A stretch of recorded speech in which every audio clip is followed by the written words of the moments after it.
বেপন এবং অবিশ্রবণ পরীক্ষা করব। তো প্রথমে আমরা বেপন বলতে কি জানি যে কোনো পদার্থ নিম্ন অধিক ঘনমাত্রা স্থান থেকে নিম্ন ঘনমাত্রা স্থানে স্বতঃস্ফূর্তভাবে ছড়িয়ে পড়া। তো আমার হাতে এই যে কি আছে, সেন্টিমিটার বোতল আছে, আমি যদি এখানে মানে প্রেস করি, দেখো সবাই সেন্ট পাই কিনা, মানে ঘরের কোনা বা যে কোনো করি সেন্ট পাওয়া যায় কিনা, ছড়ায়নি সেন্ট পাওয়া যায় তো সবার কাছে। তাহলে সেই পদার্থের অণুগুলোর প্রথমে কি ছিল অধিক ঘনমাত্রায়, পরে নিম্ন ঘনমাত্রা থেকে যে পুরো ছড়ায় পড়ছে, এটার নাম হচ্ছে বেপন। তো বেপনের জন্য আমরা আরো একটা পরীক্ষা করতে পারি, সেই পরীক্ষাটা হচ্ছে যে পানি ভালো দেবো, ঠিক যে আমরা যদি এই পানির মধ্যে একটু চিনি দিই, পানির মধ্যে দেখো একটু চিনি দিলাম, তাহলে এই চিনিটাকে যদি আমরা এখন দ্রবণ করি, দ্রবণ করলে কি হবে, মিষ্টি হবে কিনা?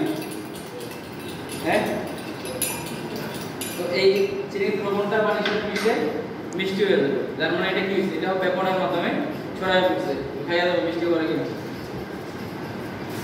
একটু দেবো একটু মিষ্টি হয়েছে কি সমস্যা নাই, মিষ্টি হয়েছে, তার মানে এখান থেকে বেপনের পরীক্ষা পাওয়া যায়, যেখান থেকে বেপন। তো বেপন উদ্ভিদের কি কাজে লাগে, যে উদ্ভিদ যখন পানি পরিশোধন করে তখন এখানে উদ্ভিদের মূলরূপের মধ্যে বেপন চাপ, মানে পাতার মধ্যে পানি ঘাটতি হয়, এই ঘাটতির ফলে একবারে মূলরূপ পর্যন্ত কি হয়, পানি বেপন চাপের মাধ্যমে পাতায় গিয়ে পৌঁছায়। তো বেপন খুব সোজা, কিন্তু আমরা অবিশ্রবণ প্রক্রিয়াটা ঠিক আছে অনুসরণ করব। তো অবিশ্রবণ করতে গেলে আমাদের কি লাগবে, একটা সাইজের মাঝারি সাইজের আলু, হ্যাঁ একটা আলু লাগবে কাটার, তারপরে প্যাট্রিস লাগতো, আসলে প্যাট্রিস তো নাই, মূল্য ধরে দিতে লাগবে,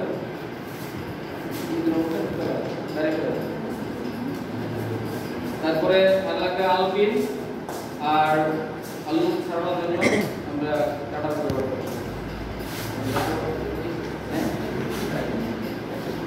পানি লাগবে। তাই তো প্রথমে আলুটাকে খোসা ছাড়াই নিতে হবে, খোসা ছাড়াতে বলবো, মানে আলুটাকে প্রথমে বাইরের যে খোসাটা আছে সম্পূর্ণ ছাড়াই নিবে, আলু খোসা ছাড়াই ধার নাই, ধার প্রথমে আলুটাকে আমরা খোসা ছাড়িয়ে নেব। আর অবিশ্রবণ বলতে আমরা কি জানি, যে দুইটি ভিন্ন ঘনত্বের দ্রবণ একটা অর্ধবদ্ধ পর্দা দ্বারা পৃথক করা হলে দ্রাবক নিম্ন ঘনমাত্রা থেকে অধিক ঘনমাত্রার দিকে যায়, তার নামে অবিশ্রবণ। আলুটাকে আমরা কি করব, আগে খোসা ছাড়িয়ে নেব, সাইজটা একটু ভালো হবে।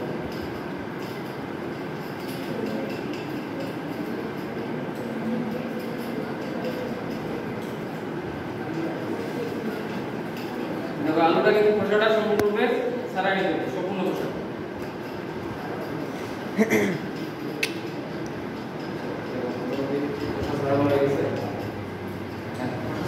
পরে আমরা মাঝামাঝি কেটে নিব, আলুটাকে এই মাঝামাঝি অবস্থানে কেটে নিব, ঠিক আছে। কাটার পরে আলুটা মানে পাত্রে বসানোর জন্য নিচ থেকে আমরা নিচের দিকে একটু সমান করে দেব, বেশি কাটার দরকার নাই, যাতে বসানো যায়, হ্যাঁ যেভাবে কাটবো। প্রথমে খোসা ছাড়াই নিব, তারপরে মাছ বরাবর কেটে নিব, প্রস্থ সেট বরাবর, তারপরে নিচের দিকে একটু কাটবো যাতে আলুটাকে বসানো যায়। তারপরে আমরা কি করব, মাছটা একটা গর্ত করব, তো গর্ত করার জন্য এই সামগ্রী সাথে হবে, এটা প্লেট দিয়ে করা লাগে, কিন্তু প্লেট দিয়ে কত সময় লাগে, এজন্য চামচ ব্যবহার করি যাতে তাড়াতাড়ি করা যায়। এই পরীক্ষাটা আছে, এটা কিন্তু সাথে সাথে ফলাফল দেখা যায় না, কিন্তু সময় লাগে। তোমরা এই পিরিয়ড কথা টিফিন পিরিয়ড আয়া দেখো, যেটা পানিটা কতটা বাড়ছে, কারণ এটা একটু 1 ঘন্টার মতো রেখে দিতে হবে, তারপরে এর ফলাফলটা পর্যন্ত।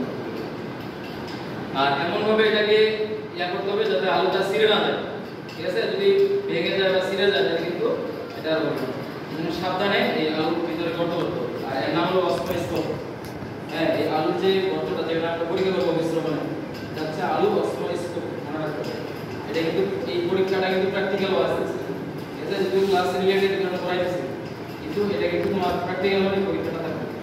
এই এসএসসি টেনে কি আবার প্রয়োজন করা হবে, মনে থাকে তাহলে তো আর না করে দিতে হবে। তো এটাকে আমরা কিন্তু হবে পাতলা করব, খুবই পাতলা করব, একবারে পাতলা, কারণ বেশি মোটা হলে কিন্তু পানি হতে সময় লাগবে।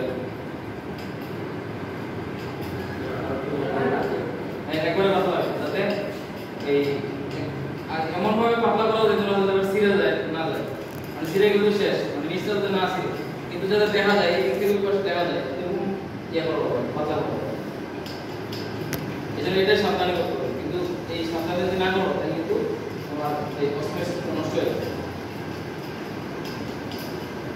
আর এই যে পাত্রে কিসমিস দিয়ে রাখলাম, কিসমিস দিয়ে কি পরীক্ষা করবো, এখানে ওই পরিশ্রম করতে হবে, মানে কিসমিসটা পানি পাবে এবং এটাও একটা কিন্তু অর্ধগত পর্দা। কিসমিসের যে কোষ আছে পর্দাটা, এটা কিন্তু অর্ধগত, এই পর্দা বের করে পানিটা ভিতরে প্রবেশ করবে। আর যখন আমরা আবার চিনি দ্রবণে দিব তখন আবার কিসমিস চুষে যাবে, মানে এখান থেকে বোঝা যায় যে অবিশ্রবণে এক প্রকার ব্যাপার।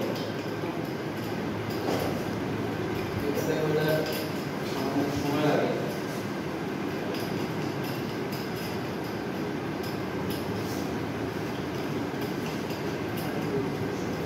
আচ্ছা, একটা পাত্রে ইয়ে করো, চিনি দ্রবণ করো। আলিজা চিনি আছে, চিনি নিয়ে আসো।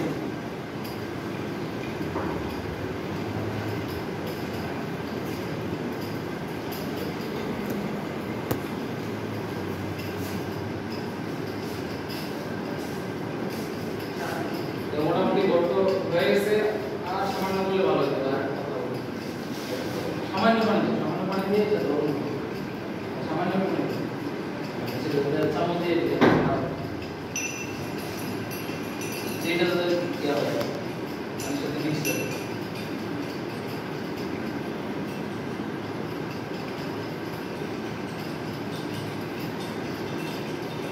এখন বাটি লাগতে হবে, এখন বাটি নেই।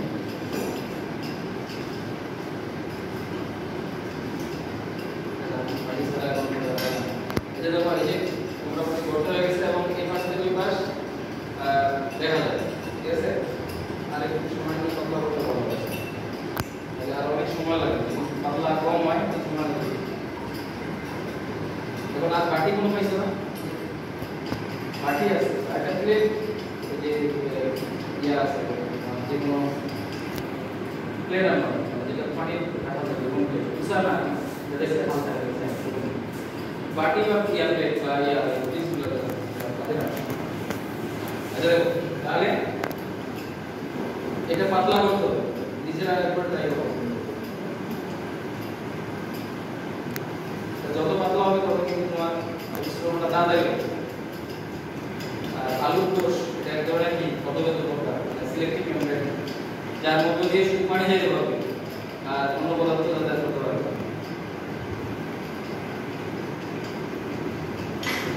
তাহলে এই আমরা আলু স্পষ্ট নিলাম, এবং যে চিনি দ্রবণ আছে গাঢ় করতে হবে,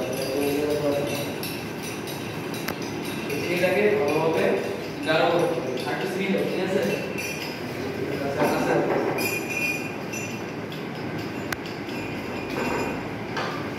চিনি দ্রবণটা হবে গাঢ়, মানে পানিটা জলে চিনি দ্রবণে গাঢ় করতে হবে, অধিক ঘনমাত্রার দ্রবণের দিকে নিম্ন ঘনমাত্রার দ্রবণ প্রবাহিত হবে।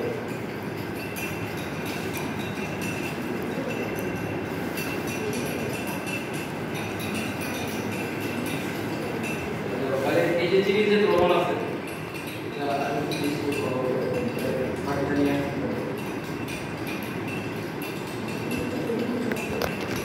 এটা বুঝা যায় তো, মনোযোগ সহকারে নিজেরা পড়াও কিন্তু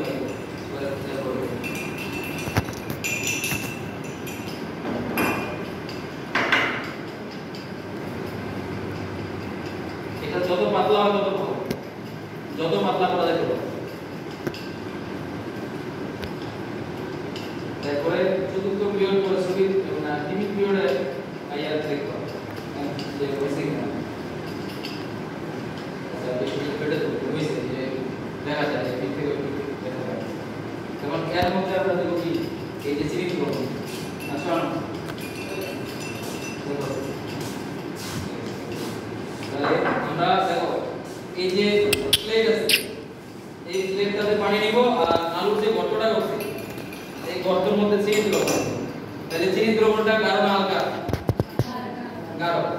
আচ্ছা, যতটুকু নিব ততটুকু আমি কিন্তু চিনি দেবো রাখবো, মানে যে আলবিনা চিনি আলবিন দিয়ে চিনি দেবো রাখবো, ততটুকু আমি নিচ্ছি, এবং এই বাটির মধ্যে পানি নিব, এর মধ্যে আলু বসাই তারপর পানি নিব। আলপিনটা করি। এই যে যতটুকু পানি নিলাম, যতটুকু পানি নিছি, এই যে দেখো এই যে যতটুকু জায়গা মধ্যে পানি নিছি ওই জায়গায় আলপিন আটকায় দেব। ওই জায়গাটা বন্ধ আলপিন আটকায় বাইরে বাইরে সিক্সে না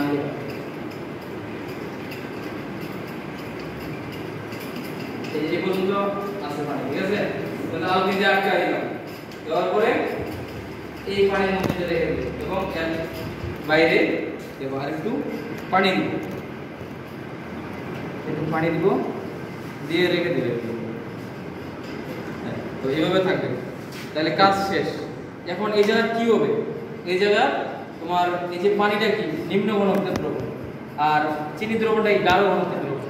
তাহলে নিম্ন ঘনত্বের দ্রবণ মানে দ্রাবক পানিটা আলো অস্মোস্কোপ ভেদ করে এই উপরে যে লেয়ার যে আলপিন দিছি এটা ডুবে পানিটা বাইরে হয়ে যাবে। মানে এ থেকে বোঝা যাবে যে অবিশ্রবণ প্রক্রিয়ায় পানি কি করে নিম্ন ঘনমাত্রা থেকে অধিক ঘনমাত্রায় যায়। তাহলে উদ্ভিদ কোষে কি হয়, গাছের যে মূলরোম আছে মূলরোমের ভিতরে যে পানিটা থাকে রস সেটা থাকে গাঢ়, আর বাইরের যে মাটির নিচে পানি এগুলো থাকে হালকা। এই পানিগুলো এই মূলরোম ভেদ করে কি করে এই গাছের মধ্যে এই তোমার জাইলেমের মাধ্যমে চলে যায়, পাতা গিয়ে পৌঁছে। তাহলে এই পরীক্ষার মাধ্যমে আমরা অবিশ্রবণ বুঝতে পারি। এবং কিছুক্ষণ পরে যদি আমরা 1 ঘন্টা পরে দেখি তাহলে এই যে পানির গর্তে যে গাঢ় দ্রবণ এটা বেড়ে যাবে, মানে নিচ থেকে পানি উপরের দিকে উঠে যাবে আর এই নিচের পানিটা কিছুটা কমে যাবে। এটা হচ্ছে অবিশ্রবণ প্রক্রিয়া, ঠিক আছে? আর দেবনের ক্ষেত্রে আমরা যে কিসমিস ভিজিয়ে রাখছিলাম, দেখো কিসমিসটা এটাও একটু সময়ের ব্যাপার, কারণ কিসমিস ফুলতে তো 1 ঘন্টার মতো লাগবে। তো এখন তো এখনো পুরোপুরি ফুলছে না। এটা ফুলার পরে আমরা যদি এটাকে যখন কিসমিস ফুলে যাবে তখন এটাকে আবার যদি চিনি দ্রবণে আমরা দেই, চিনি দ্রবণে দিলে কি হবে এই ফুলার কিসমিসগুলো আবার চুপসে যাবে। তাহলে কি হবে এখান থেকে বোঝা যায় যে অবিশ্রবণ প্রক্রিয়ায় প্রথমে কি করছে এই যে তোমার কিসমিসের ভিতরে যে রস আছে এই রসগুলো গাঢ়, যার কারণে পানি ভিতরে ঢুকে এই ফুলে গেছে। আবার কিসমিসের রসের তুলনায় চিনি দ্রবণটা আরো গাঢ়, যার কারণে আমরা যখন এই কিসমিসটাকে চিনি দ্রবণে রাখবো তখন কিসমিস থেকে পানিটা আবার চিনি দ্রবণে টেনে নেবে, তার মানে আবার চুপসে যাবে, ঠিক আছে? তাহলে এখান থেকে অবিশ্রবণ পরীক্ষা প্রমাণ পাওয়া যায়।